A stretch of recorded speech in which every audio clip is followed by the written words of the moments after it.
Здравейте! Казвам се Анелия Лимбизийска и съм от град Долна баня. Преди около месец, може би, ми се наложи да отида на доктор да прегледаме.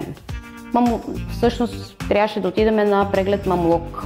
Оттам се установи, че всъщност имам спукан имплант, поставен преди 10 години.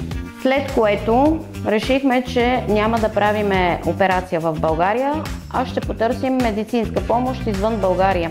Съпруга ми съвсем случайно попадна на болница Авицена в интернет и оттам насетне започнаха да правят преговори с координатора на болница Авицена.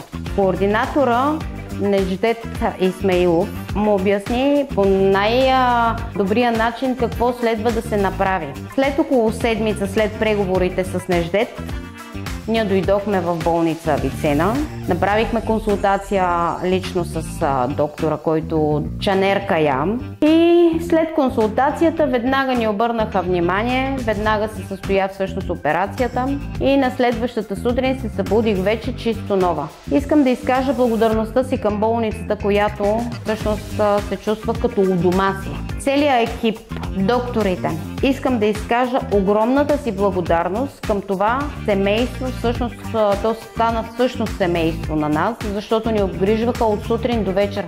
Отношението им към пациента е невероятно. Искам да изкажа благодарност към Недждет Исмаилов, който неотлъчно беше цялата седмица. Всъщност не цяла седмица, 9 дни, неотлъчно до нас. Доктора, който ни оперира, също много внимание ни обърна.